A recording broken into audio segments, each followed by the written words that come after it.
Everyone in town had turned away from the blind Apache chief's daughter until one cowboy's chance step changed everything. Before we ride into this story, remember to like the video and tell us in the comments where you're watching from. The main trail through Red Rock Ridge was little more than a beaten path pressed down by wagon wheels and the stomp of horses' hooves. Dust rose in lazy swirls with each footfall. A line of weary buildings leaned into the Wind Saloon livery trading post blacksmith's shed paint, peeling wood cracking, all marked by years of sun and storm. That morning in 1881, the town had gathered for something that felt halfway between a spectacle and business. At the center of the street, she stood a young woman daughter of a once feared Apache chief. Here she was treated as a commodity. Her bronze skin bore faint traces of old scars. Her long black hair tumbled free down her back, stirring in the breeze. Her eyes, pale gray and clouded, were blind, yet held an uncanny steadiness. She wore a deerskin dress ripped at the neckline and hem.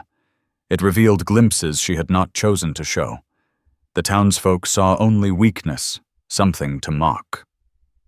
Word had spread that she was to be bonded, sold, or traded, however one put it. Men lined the street, curious but hesitant. A few shuffled their boots, muttering that blindness was a curse. Others laughed openly, declaring no man wanted the burden of a woman who could not see. One woman at the mercantile spat near her feet. The girl stiffened, yet kept her chin high. She refused to break beneath the jeers. Rayan Wolfcrest had not come here for this. He had ridden in from his ranch a dozen miles north. His horse needed new shoes, and his supplies were running low coffee salt flour nails. That was all he had come for. No thought of taking another mouth home crossed his mind. At 38, Rayan was known in town, but seldom spoken to. He carried the look of a man carved by weather and grief. Broad-shouldered from years of ranch work, his face lined by sun and loss, a pale scar tracing his jaw. His eyes, blue and sharp, met few others. People remembered a wife he had lost years ago. Since then, he kept to himself, tending cattle, mending fences, speaking little. That morning, as he rode through the street, he meant only to pass. But the noise of the crowd stopped his horse. He glanced once at the gathering, then at the girl standing still in the dust. She had no ally, no hand to guide her. Her chin stayed high, her dignity intact despite the torn dress. The sight unsettled him in ways he couldn't name. He tugged at the reins, urging himself to move on. There was no room for this. No desire. Then Jeb Callahan, the clerk at the trading post, stepped forward waving papers. "Someone's got to take her," he called. "Chief sent her. She's to be bonded proper. Somebody's signed, else she'll rot right there." The crowd chuckled. No one moved forward. Rayan dismounted only to buy nails. He meant to remain uninvolved, but as he passed, someone shoved the paper toward him, mocking him. His hand paused mid-air. Jeb pressed harder. "All it takes is your mark, Cowboy. Don't leave her standing here." Rayan should have said no.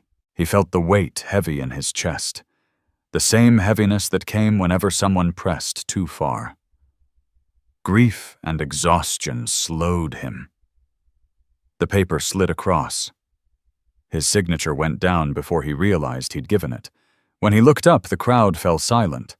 Then laughter broke out. "Well, Wolfcrest's gone and done it," one sneered. "Blind squaw now." Rayan said nothing. He had learned long ago that silence stopped men faster than words.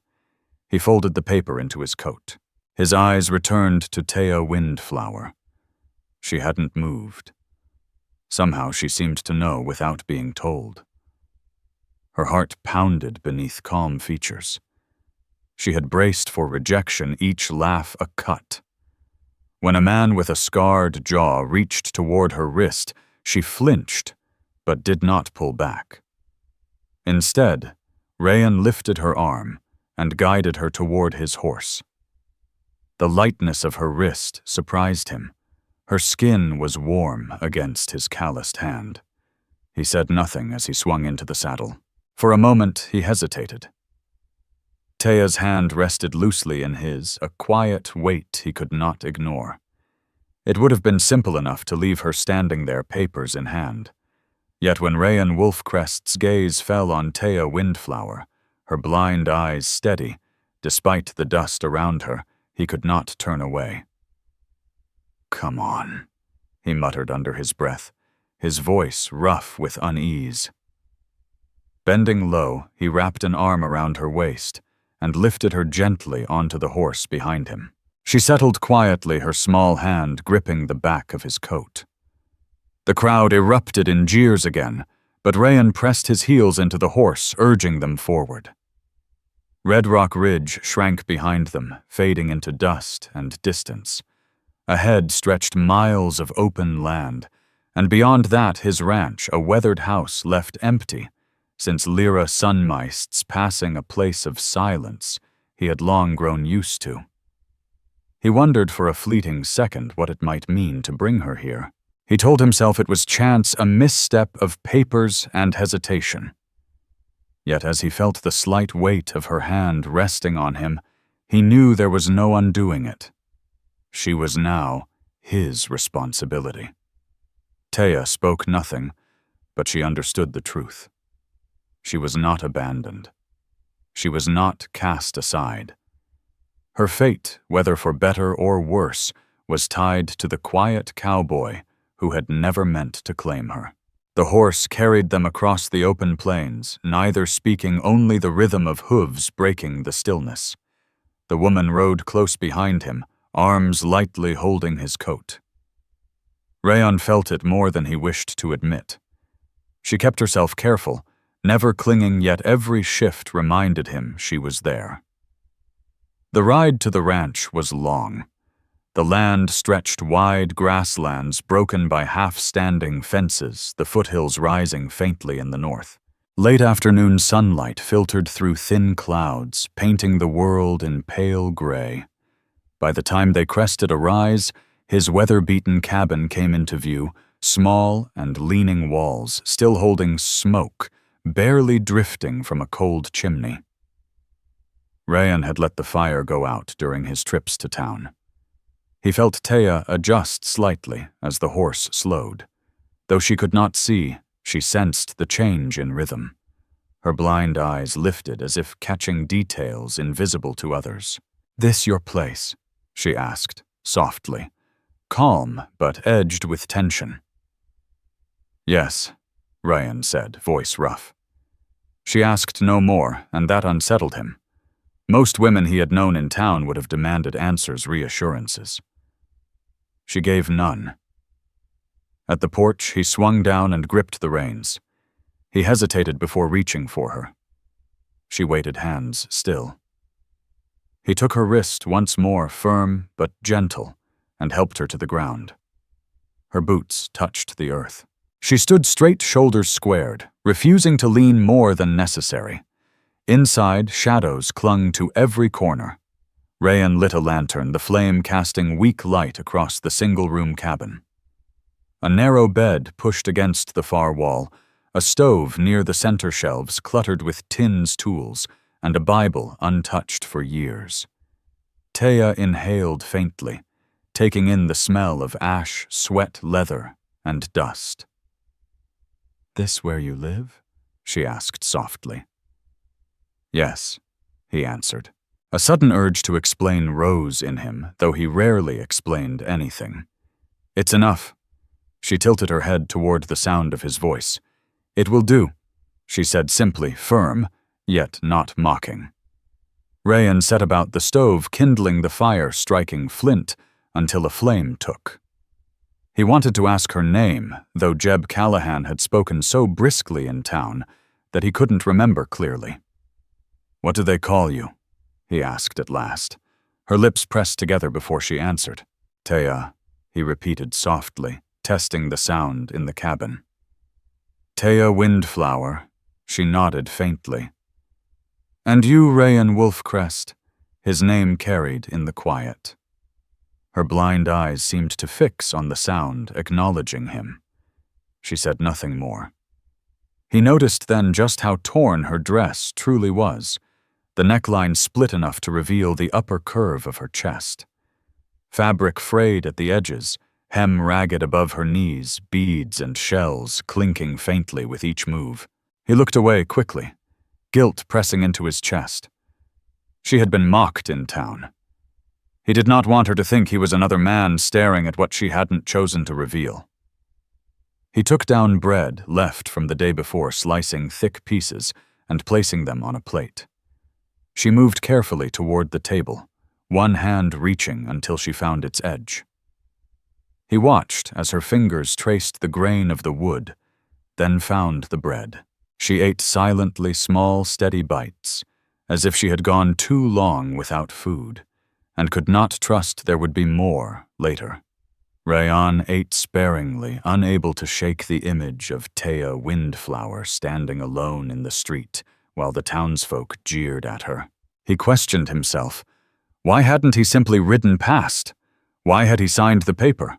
Why had he lifted her onto the horse instead of leaving her in the dust? Years of solitude had taught him that it was easier to bear grief alone, to shoulder it without another. Yet here she sat, quietly filling the space at his table. Her clouded eyes seemed fixed on nothing, yet her presence anchored the room in a way Rayan had not anticipated.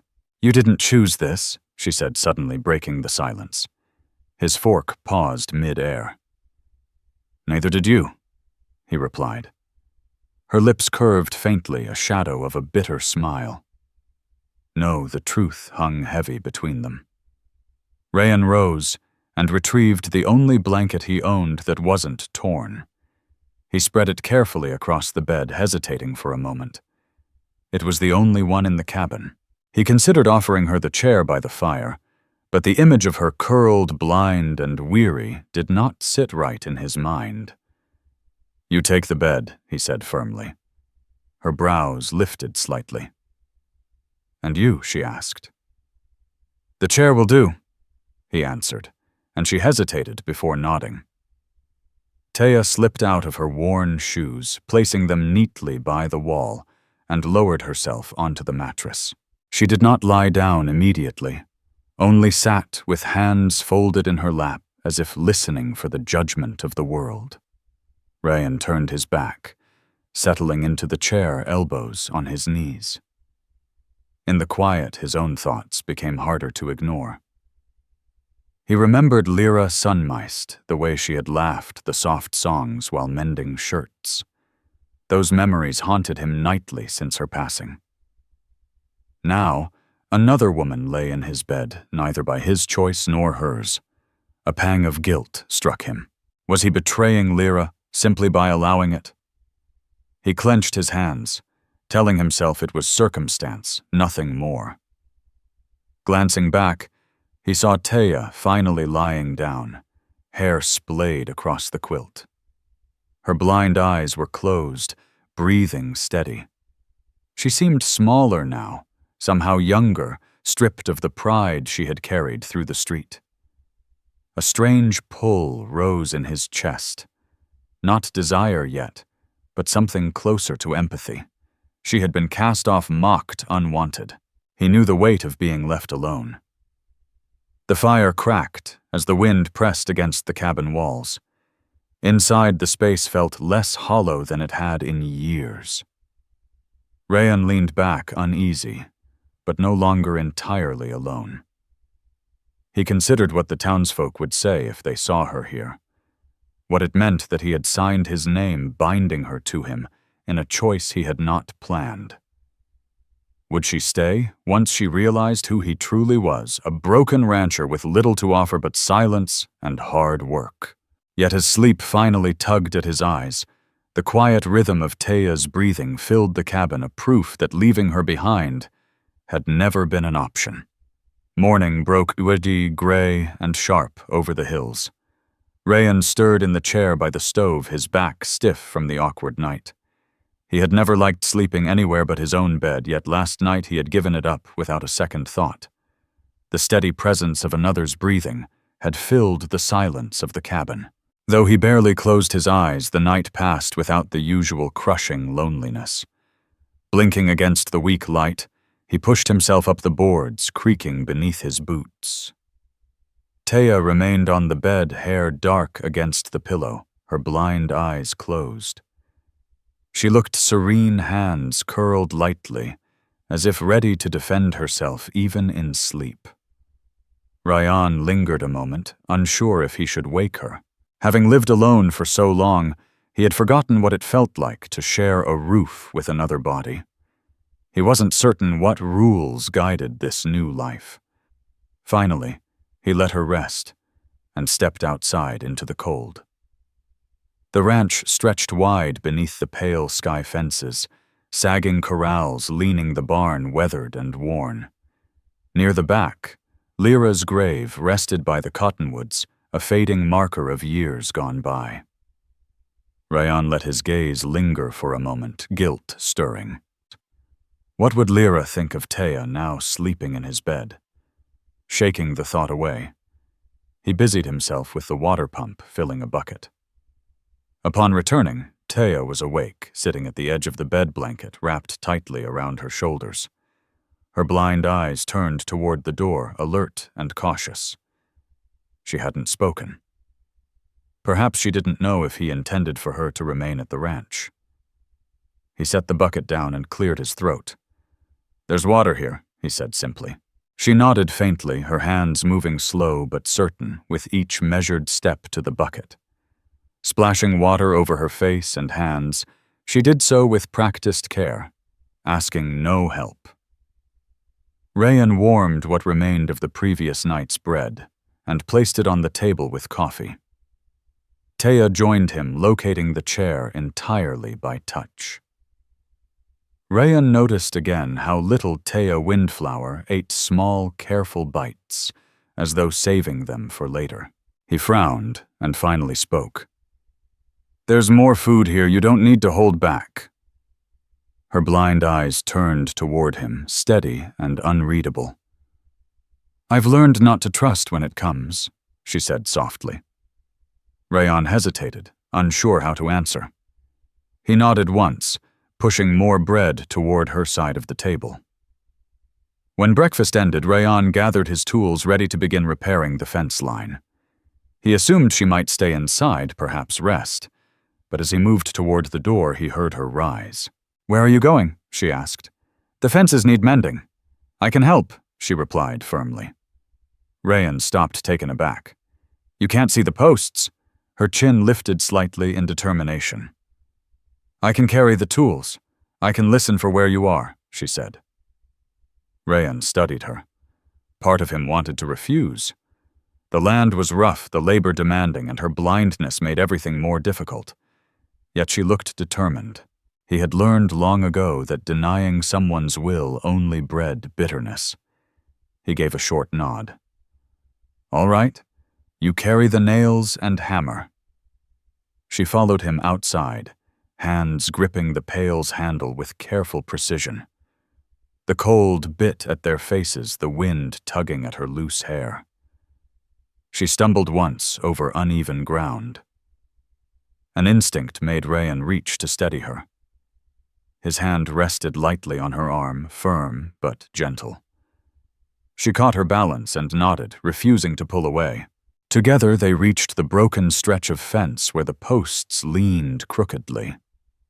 Rayan set to work digging the old stakes free, his muscles straining. Teya knelt nearby, placing tools where he called for them, finding her way by the sound of his voice. She held the boards steady as he hammered, hands pressing firm, even as splinters cut into her skin. She made no complaint. Hours passed laboring in the cold. Rayan found himself watching her more than once, the tilt of her head alert to every sound, the steady, purposeful motion of her hands. She was blind, yet not helpless. That truth unsettled him, yet it also eased something deep within. When their work was finished, they walked back toward the cabin. Teya remained quiet, breath slightly heavy, but controlled. Rayan carried the tools. For the first time in years, he felt the weight of silence ease. Someone walked beside him, not behind, not pushed away, but present. Inside, she sat near the fire, fingers threading over the frayed hem of her dress. Rayan realized again how exposed. She must have felt wearing torn fabric that mocked her dignity. Without thinking, he fetched an old shirt from the chest and laid it on the table near her. "It's clean," he said. "Might fit you better," he added. Her hands touched the fabric, tracing the seams. She didn't smile, yet her face softened. "Thank you," she said quietly. He nodded and turned away, uneasy at the stir of unfamiliar feelings in his chest. He told himself it was only decency. She was under his roof, and he would not allow her to be treated with shame. Still, when he saw her stand and hold the shirt close, something inside him shifted. That evening, after stew and silence, she spoke again. "You didn't answer yesterday. Why did you sign your name?" Rayan stared into the fire. He had been avoiding the question. "I don't know," he said finally. "Maybe because no one else would. Maybe because you were too slow to say no," she murmured. Silence stretched between them before she continued quietly. It was enough. Rayan looked at her. Her blind eyes faced the fire, her body still. He realized she wasn't asking for promises or kindness. She only wanted not to be abandoned again. That night he offered her the bed, as before taking the chair for himself. She didn't argue. As she lay down, her hand brushed the edge of the quilt where his arm had rested the night before. She left it there a second longer than needed, a small gesture enough for him to feel it. Back in the chair, fire.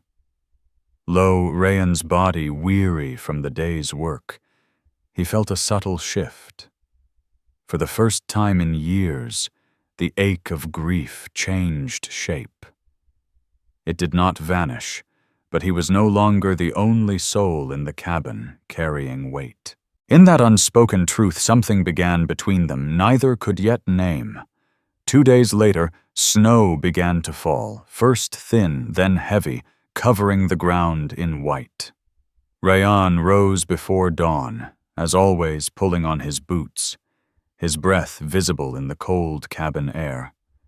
The fire and stove had burned down to embers. He fed it wood before stepping outside, shoulders hunched against the biting wind. The sky stretched pale and low over the wide ranch. The horizon blurred where land met storm. Teya Windflower was awake when Rayan Wolfcrest returned, sitting at the table with her hands folded neatly in her lap. She had changed into the shirt he had given her, long enough to fall almost to her knees. The sleeves rolled loosely at her wrists, fabric hanging free. Her blind eyes turned toward him the moment the door closed, as if she already knew the sound of his steps. "Going out to check the stock?" she asked. "Yes," he replied. "Snow's coming heavy." She nodded faintly, her face calm, though her fingers twisted lightly in the fabric of the shirt. Rayan noticed it, her quiet way of showing concern, and he set the pot of water on the stove without a word. They ate in silence, but it was not the same silence as the first day. Teya had grown more at ease. She had learned the rhythm of the cabin, the distance between stove and table, the sound of his boots moving from corner to corner. He found himself noticing her small habits, how she traced the rim of her cup before lifting it, how she leaned her head slightly toward the fire, as if she could hear its crackle more clearly than he could. By mid-morning, Rayan gathered tools to clear snow from the barn roof before it sagged under the weight. He expected Teya to stay inside, but she rose when he did, pulling her hair into a loose braid by touch alone. You don't need to follow me out there, he said, tying his gloves. You said the roof's heavy. I can hand you the nails, she replied. He studied her. Snow had already piled against the window ledge, the wind pressing hard against the boards. She was blind, yes, but she had not faltered once since stepping onto this land. Rayan gave a short nod and held the door open. Outside, the air cut sharply against their skin. Teya moved carefully, arms held slightly out, until she brushed the barn wall, steadying herself there. Rayan climbed the ladder boots, slipping once on ice, but he held firm. From below, she listened to every hammer strike, calling up when she heard a splinter shift. Her voice carried steady calm and unwavering. When he climbed down stiff with cold, she was waiting near the door. Her hands tingled from the wind, yet her expression remained unchanged. Rayan removed his gloves and caught her fingers without thinking, rubbing them between his palms to warm them. Her breath caught, but she did not pull away. For a moment they stood in the snow, his rough hands over hers. Heat rose between them while the storm pressed around. Then he released her uneasy, and they walked back to the cabin in silence. That evening after chores, Rayan found her seated near the fire, mending the torn hem of her dress with thread she had found in his chest. The beads and shells she carried were laid out in a careful line. Her fingers moved among them with surprising precision. He watched as she strung them back into the fabric, repairing what had once shamed her. "You do that by memory?" he asked, his voice breaking the quiet. By touch, she corrected, not looking up. "Every bead has its place." Rayan studied her on the table. "Does it matter to you?" "That looks right." "It matters to me that it is mine," she said. The answer struck him harder than he expected. He realized how little she had been allowed to claim in life. Mocked in town, torn dress, no choice in where she went, yet here she was, sewing strength back into what she owned. He nodded once and left her to it, but something inside him shifted again.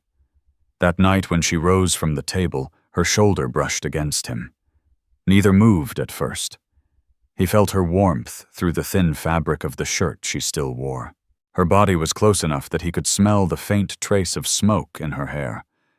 She did not step away until she had to. He remained still long after staring at the fire, unsettled by how natural her nearness had begun to feel. When it came time to sleep, he set the blanket on the bed as before. She laid down without question. He took the chair, but before he settled, she spoke. "Why do you sit there?" Her voice was calm but pointed. "It's your bed now," he said. "It was yours before," he swallowed. "Doesn't matter." Silence stretched, broken only by the fire. Then she said quietly, "You don't trust yourself." The words cut sharper than he expected. He stared at her blind eyes fixed toward the ceiling. She was not wrong. He feared more than desire. He feared betraying the memory of Lyra Sunmeist. He feared letting anyone close only to lose them again. "You should rest," he said finally, his tone rough, meant to end the talk. She turned on her side, drawing the blanket close. Her hand brushed the edge of the quilt again, pausing as if she wanted to reach for him, but stopped short. Rayan sat in the chair, fists clenched. Rayan Wolfcrest's thoughts churned heavier than the snow pressing against the cabin walls. As the fire dimmed, he pondered what Teya Windflower had asked why he kept the chair instead of lying beside her. He told himself it was honor, respect, decency, but deep down, he knew it was fear. Fear of change, fear of losing again, fear of needing someone who might not stay. Outside, the storm hammered the world's snow, piling relentlessly. The cabin held warmth, yet Rayan felt the chill of his own heart, tempered only by the faint heat of her presence just a few feet away. The blizzard raged through the night, and into the next day snow building against the door until he had to push it open. White stretched in every direction, erasing fences, trails, and even familiar dips of the hills. The air stung sharp with each breath. He lingered on the porch, watching the flakes swirl, wondering if bringing her here had been a mistake. The land could break even a strong man. What would it do to a woman who could not see? Inside, Teya sat near the stove, hands resting lightly on her knees, listening. Every time the wind screamed against the boards, her head tilted. When Rayan stepped back and shaking snow from his boots, her blind eyes turned toward him instantly. "How bad is it?" she asked. "Bad enough," he said, setting his hat on the peg. "Won't be riding anywhere for a while." Her expression did not falter. She only nodded, pulling the quilt tighter around her shoulders. Rayan noticed she had finished sewing beads back into her dress during the night. The fabric lay across the chair, mended but still marked by its rough past. She wore his shirt, again sleeves rolled hem brushing her thighs. For reasons he did not wish to examine, he found it harder to look at her now than when she had stood in rags. That morning they worked side by side. He split wood. She stacked at her hands, finding each piece with surprising steadiness. She stumbled once near the hearth foot, catching the table leg, and Rayan crossed the room in 2 strides. His hand caught her elbow firm but gentle. She steadied herself, breath sharp, and nodded.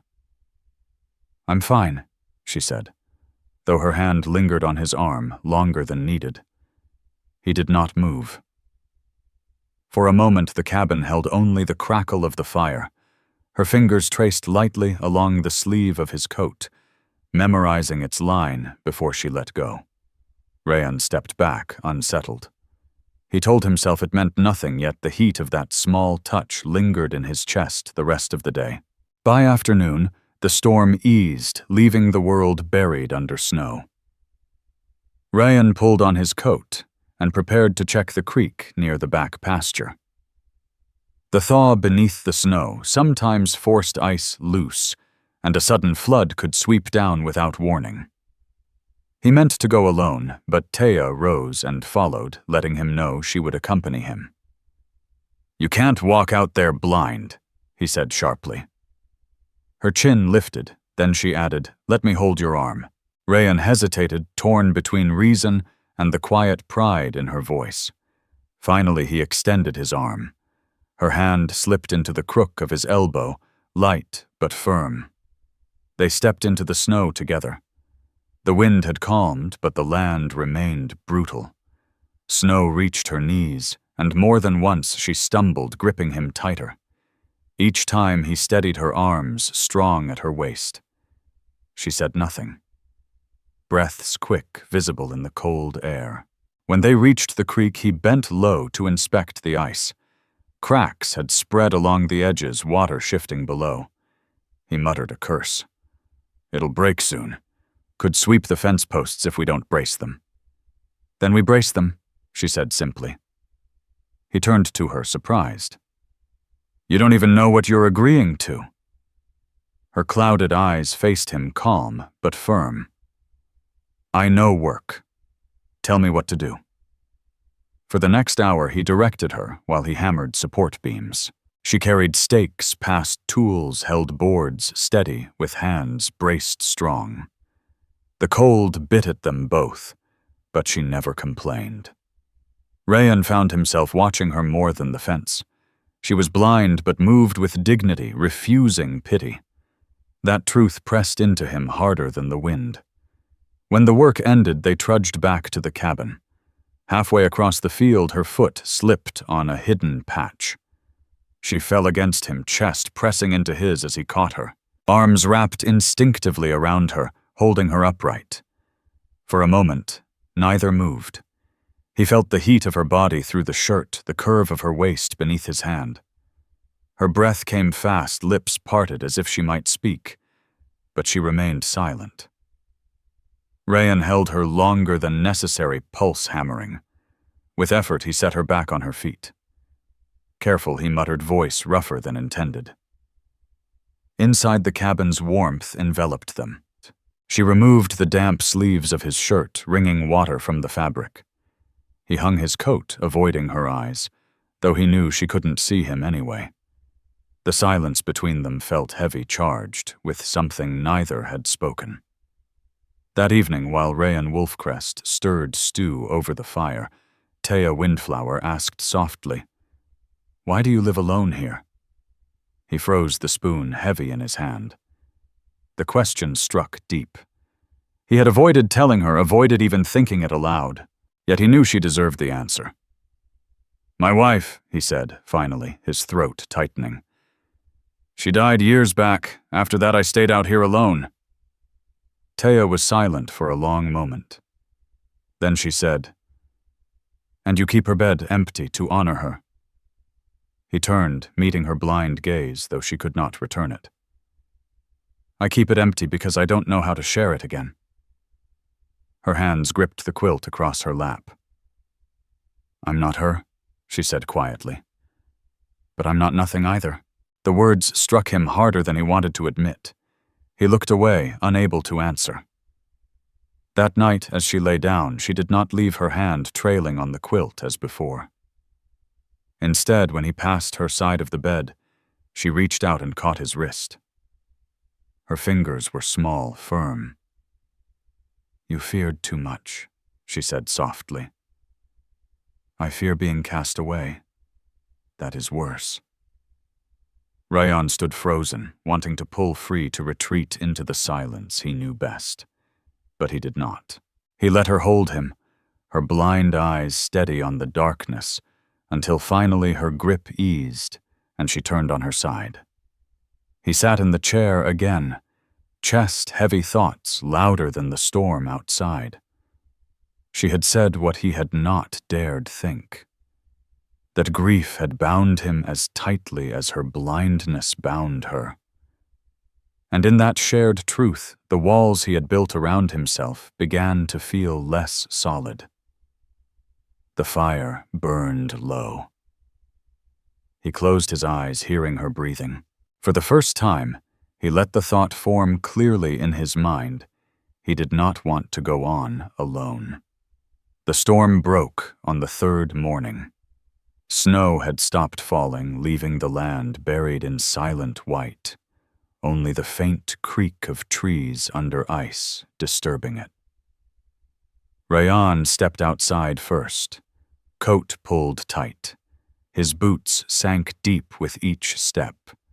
The sky was pale, stretched wide with a weak sun casting silver light across the snow. He drew in the cold air, letting it sting his lungs.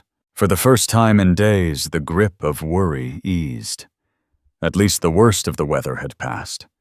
Returning to the cabin, Teya moved slowly along the table hands, trailing over the wood, until she found the bread. She had grown sharper in her movements, memorizing each corner of the room, every distance from chair to stove. Rayan noticed her steadiness, now no longer hesitant like the first night. "You move like you've lived here longer than a week," he said, setting his gloves near the fire. Her blind eyes lifted toward him. "The walls speak. I listen." Her calmness struck him. He said nothing, boiling coffee instead, while she listened to the kettle, her hands folded over her lap. After breakfast, she said something he hadn't expected. "You told me of your wife, but you didn't tell me her name." Rayan froze, spoon halfway to his mouth. He hadn't spoken her name in years, not even to himself. It felt locked in his chest, but Teya sat waiting, blind eyes steady, as if silence was no longer enough. "Lyra," he said finally, voice rough. "Her name was Mary," he corrected himself inside, but it mattered. Teya nodded once, her expression unreadable. "She mattered to you." "That doesn't vanish," he admitted, truth pressing hard. She had not flinched or acted jealous. She had only given him permission to speak the memory. It unsettled him, and for a long moment he could not find words. That afternoon, Rayan set out through the snow so the animals could be reached. He didn't tell her to stay inside. She came with him, holding his arm until they reached the barn. He set her near the door with a rake, showing her how to pull hay into piles for the cattle. Her hands moved carefully, slow at first, then more confident. Rayan worked beside her, clearing drifts from the pans. The sun hung low when they finished painting the snow in shades of gold and gray. They stood together by the fence, breaths heavy, watching steam rise from the horses' backs. Rayan felt a weight ease inside him. He wasn't alone in the work anymore. He glanced at Teya. Her face lifted toward the sun, though her eyes could see none of it. Hair tangled, cheeks red from the cold. And yet she carried herself with the quiet dignity she always had. Back inside the cabin, filled with warmth from the fire. Rayan cooked stew while she mended the last tears in her dress. He watched Teya Windflower's fingers move over the fabric, steady and sure, sewing each bead back into place. Thoughts of the jeers in Red Rock Ridge crossed his mind, the way men had mocked her. Yet here she was, rebuilding her dignity with her own hands. When supper was finished, they ate in silence. But this silence carried weight no longer empty. Every clink of the spoon, every breath, every shift of her hand across the table felt like unspoken words.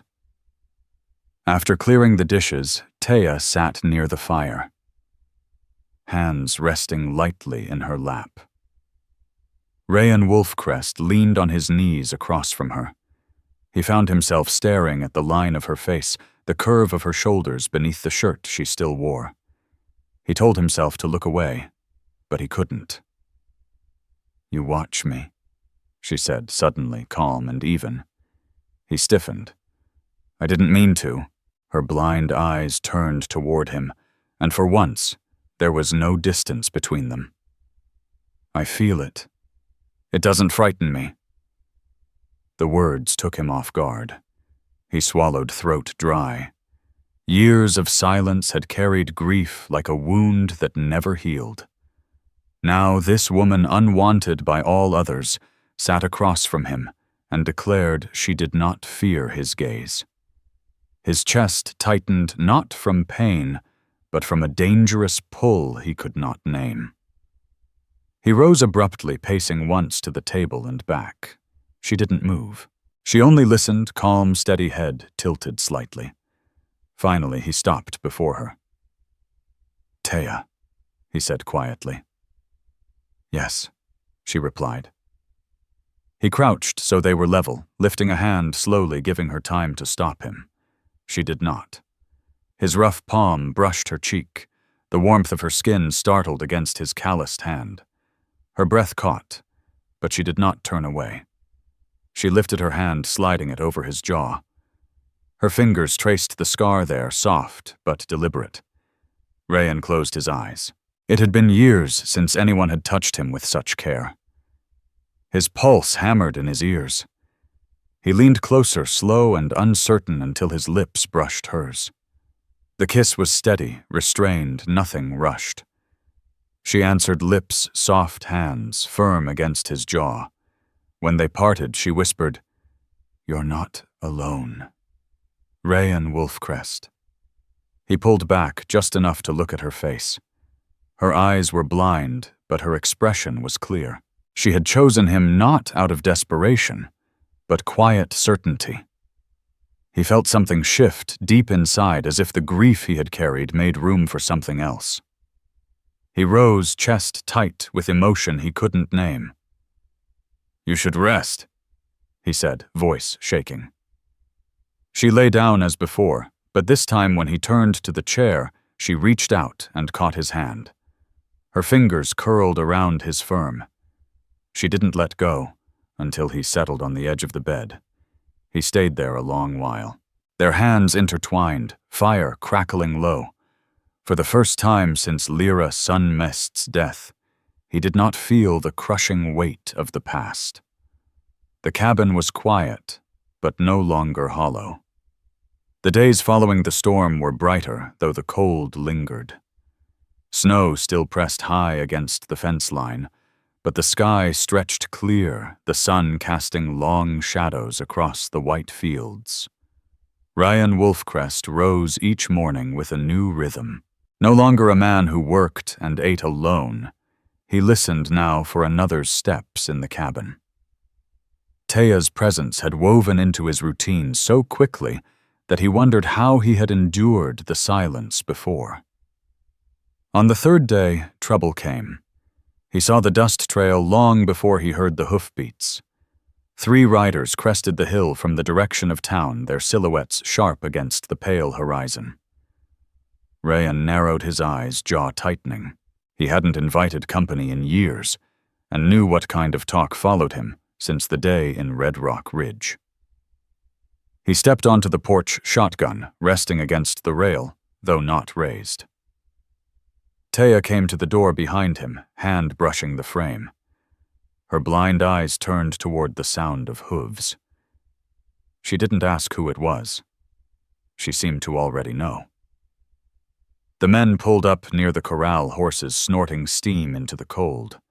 One wiry man with a crooked hat spat into the snow. "Heard you took yourself a squaw," he said, loud mocking. Blind one at that, Rayan's jaw flexed. He didn't answer. Silence was his weapon. The man who unsettled men more than threats leaned on his saddle horn. "Ain't right, Wolfcrest. You signing papers like that? Folks in town been talking." Rayan's voice came low, steady. "Town's got nothing to say about what happens on my land." The first man laughed. "Your land or hers, you think she's fit to work it, blind as a bat. Best send her back before she costs you some voices," had muttered. But Teya Windflower stood in the doorway, fingers curling lightly into the wood frame. She said nothing yet. Rayan Wolfcrest could feel the tension she carried in the still air. He stepped down from the porch boots, sinking into the snow, closing the distance, until he faced the lead rider eye to eye. "She stays," Rayan said flatly. The laughter cut short. The men shifted in their saddles. One muttered under his breath, but Rayan's steady stare silenced him. After a long moment, the first rider spat again and tugged at his reins. "You mistake, Wolfcrest. Don't say we didn't warn you." They turned their horses and rode back the way they had come, dust rising against the snow. Rayan stood in the cold until they vanished over the ridge. Only then did he turn back toward the porch. Inside, Teya waited by the fire. Her blind eyes lifted to him the instant he stepped in. "They hate me," she said quietly. "They hate what they don't understand," Rayan answered, setting the shotgun aside. She pressed her lips together, then asked the question that had hung in the air for days. "Do you hate it too?" "I can't see," she added softly. Rayan froze. His chest tightened. He crossed the room slowly, crouching in front of her. "No," he said firmly. "I don't," she replied. Her hand lifted, searching. He caught it, pressing it against his chest where his heart beat hard. "I see enough," he said, voice low. "Enough to know I don't want you gone." Her fingers curled into his shirt, trembling faintly. For the first time since she had arrived, her guarded expression broke. Shoulders relaxed, blind eyes softened. "I'll stay," she whispered. That evening, the cabin held a quiet different from before, no longer uncertainty, but the weight of a choice made clear. When Rayan rose from the table, Teya reached for his hand, not searching this time, but certain. He let her hold it, guiding her toward the bed. She lay down as before, but when he turned toward the chair, she tugged lightly. "Not tonight," she said, voice firm, though quiet. Rayan remained still, old fears rising. He thought of Lyra Sunmeist, of the empty nights that had stretched into years. But Teya's hand was warm, insistent. Slowly he sat on the edge of the bed. She shifted closer, head finding his shoulder hand resting over his heart again. He stayed there stiff at first, then slowly allowed his arm to curl around her. Her breathing steadied, her body relaxed against his. He stared into the fire until the flames blurred chest heavy, but no longer hollow. When dawn came, the cabin was as it had always been. Boards creaking, wind pressing fire, smoking in the stove. But something had changed. Rayan hadn't spent the night in the chair, and Teya hadn't slept alone. The next morning he woke with a weight against his shoulder. For a moment he thought he was dreaming. Years had passed since he had opened his eyes to find anyone near. Yet Teya lay curled lightly against him, her head resting where his arm had been, hair spilling across the quilt. Her blind eyes were closed, breathing steady. The fire had burned down to embers and the cabin was cold, but he didn't move. He stayed still, taking in the strange comfort of not being alone. When she stirred, she shifted back quickly, almost as if afraid she had crossed a line. Her face gave little away, but her fingers tightened on the blanket. Rayan sat up slowly, rubbing the back of his neck. He wanted to tell her she hadn't done wrong, but words felt clumsy. Instead, he pulled on his boots and said gruffly, "I'll see to the stock." Teya nodded, blind eyes lowering. He could see she was uncertain, and it made him curse himself for not saying more. Words never came easily for him. Outside, the snow had hardened under the night's cold crunching beneath his boots as he moved to the barn. The animals were restless, their breath steaming in the dim light.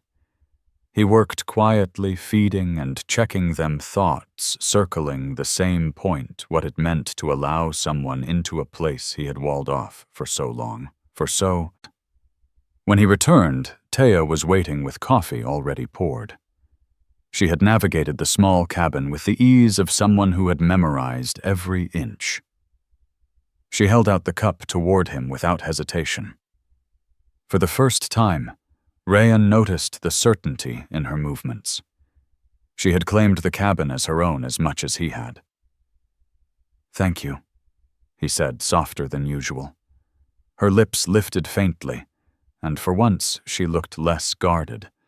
That day they worked together, clearing the paths again. Teya insisted on helping, holding to his arm as they walked the fences, carrying tools, steadying boards, while he repaired the damage left by the snowstorm. She asked questions in her quiet way, Teya Windflower's voice soft and deliberate. How many cattle he kept, how far the land stretched, how long he had lived here. Rayan Wolfcrest answered each with blunt honesty. He had never shared details with anyone in town, but with her the words came easier, perhaps because she did not push or judge. By midday, they returned to the cabin, both chilled and tired. Teya moved to the stove, feeling for the pot, stirring stew with deliberate care. Rayan watched her, uneasy at how natural it felt to let someone else tend the fire. For years, he had done everything alone. Now she moved about, as if the cabin belonged to her as much as him. When they sat to eat, Teya asked a question that carried more weight than all the others. "The men who came yesterday, while they returned, did you think about them?" Rayan looked up from his bowl, meeting her blind gaze. "Maybe, but if they come again, I'll deal with them." "You're one man," she said quietly. "I've been one man a long time," he replied. She tilted her head, listening to the edge in his voice. Then she asked what lay at the heart of it all. "Would you send me away if it kept trouble from your door?" The question cut straight through him. He set his spoon down and leaned back. "No," he said firmly. "Not now." Her lips pressed together, and she nodded faintly. That was all, yet he saw relief in the way her shoulders eased. She needed to hear it settle, and he realized he had needed to say it. Later, as dusk fell, they sat together near the fire. The silence was thick, but no longer heavy. Teya's hand brushed his arm, once deliberate this time, not by accident. She left it there waiting. Rayan turned his hand slowly, covering hers with his own. She did not flinch. "You're not unwanted here," he said, voice low. Her blind eyes lifted toward him. "Then let me stay," she whispered. "Not because of a paper, not because no one else would." He swallowed firelight, throwing shadows across his scarred face. "I want you here," he admitted, words rough but honest. She reached up, fingers finding his jaw, tracing the line of his scar. He leaned closer, lips brushing hers again. This time the kiss deepened, no longer tentative, but certain, carrying the weight of all they had left unspoken. Her hand slid to his chest palm, steady against the beat of his heart. When they parted, she didn't release him. "I can't see you," she whispered, "but I feel you." "That's enough," Rayan's throat tightened. He had feared letting someone in, but now the fear felt different. He wasn't afraid of her, he was afraid of how much he needed her. That night there was no chair, no distance. He stretched beside her, stiff at first, then slowly allowed himself to relax. She nestled against him, head beneath his chin, hand resting on his chest. He closed his eyes, listening to her breathing, feeling the weight of her presence. For the first time in years, the bed felt alive, not haunted by memory. As sleep pulled him under, he thought of what the men from Red Rock Ridge might say of neighbors, sneering if word spread.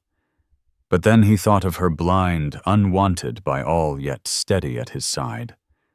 The choice was clear. Let them talk. She stayed. The thought settled slowly that year. By March, the snow had melted into thick mud, and the creek ran heavy with broken ice. Rayan worked the pasture's daily, shoulders bent against the wind. Teya kept close to the cabin, learning every corner of the land through sound touch and growing memory. She had walked the same paths so many times that she knew each step, each fence post, each rise of earth beneath her boots. Rayan noticed, watching her confidence grow, and with it his unease shifted into pride. She was no burden. The townsfolk who mocked her would never understand. Still, he knew Red Rock Ridge would make its noise again. He was right. One afternoon, hauling sacks of feed from the barn, he saw riders on the ridge, two of the same men from weeks before now, with a third. They rode straight down the slope, snow and mud splattering beneath hooves, stopping near his fence. Rayan rested the feed sack against the rail. Pale blue eyes steady. "You still keeping her?" the wiry one called, spitting to the side. "Blind ones aren't fit for ranch life," he added. "Word is you're touched in the head for trying." Rayan didn't move. Teya had come onto the porch, hands on the post, listening. He could feel her tension, though she said nothing. The broad-shouldered rider leaned forward on his reins. "Town's talking about making it official," he said. "Says she can't be bound to you, paper or not. No court would honor it." Rayan stepped closer, boots heavy in the mud. "That paper's signed," he said flatly, "and she's mine. That's the end of it." The men laughed, but no ease came in the sound. They shifted in their saddles, uneasy under the weight of his stare. Rayan Wolfcrest's hand rested near his revolver, though he did not lift it. Finally, the wiry man shook his head and turned his horse. "So yourself, Wolfcrest? Don't expect help when she drags you down." They rode off, dust and mud rising behind them. Rayan stood watching until they vanished over the ridge. Then he turned back toward the porch. Teya Windflower was still there, hands gripping the rail, blind eyes facing him. "You'd fight the whole town for me," she said softly. "If I had to," he replied, climbing the steps. "Why?" She stopped in front of him, jaw tight. "Because I want you here, because you matter, because I'd rather face them all than return to an empty house." Her lips trembled, voice steady. "I'm not a burden," she added. "No," he said firmly. "Never." Inside the fire burned, steady, casting warmth across the cabin. That evening, Rayan and Teya sat together at the table. She reached across, finding his hand without hesitation, fingers laced with his warm and sure. "I was left in the dust," before she said quietly. "Men mocked me, called me cursed. Even my father sent me away. I thought I would always be nothing." Rayan gripped her hand tighter. "You're not nothing. You're here, with me. That's all that matters. That's all." She tilted her head toward him, blind eyes soft. "Then tell me plain. Will I stay here, not as a guest, not as someone you pity, but as your wife?" The words hit him square. He had not spoken the thought aloud, though it had circled him for weeks. He remembered Lyra Sunmeist, remembered the grave by the cottonwoods, remembered the years of silence. For a long moment, fear tugged at him, the fear of losing again. But when he looked at Teya, at her strength, her quiet defiance against a world that had cast her aside, he felt the weight shift. "Yes," he said, voice steady, "as my wife." She exhaled slowly, relief washing across her face. Her hand traced up to his jaw, lingering over the scar. "Then I will stay. Always." That night they lay together, not as strangers bound by paper, not as survivors clinging through winter, but as two people who had chosen each other. Rayan's arm curved around her, holding her close, while her head rested on his chest.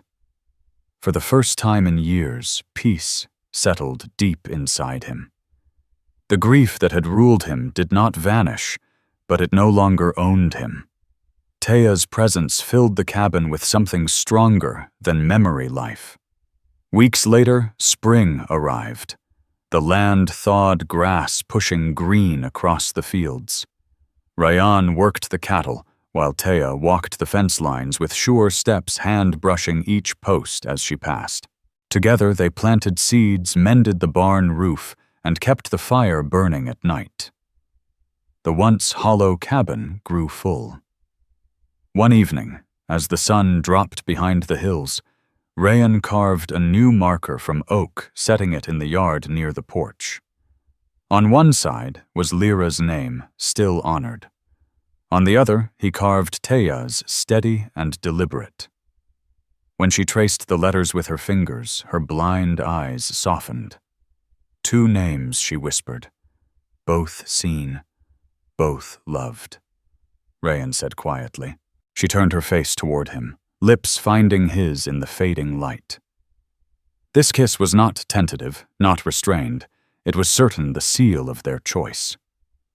From that day forward, the town's talk no longer mattered. Rayan and Teya lived on their land side by side. She moved through her blindness with dignity. He carried his scars without shame. Together they built a life that was steady, not loud, true, not dramatic. The cabin was no longer a place of grief. It was their home, in the stillness of Wyoming, in the shadow of loss and the face of scorn. Rayan and Teya found what neither had thought possible: belonging. They stayed together, always.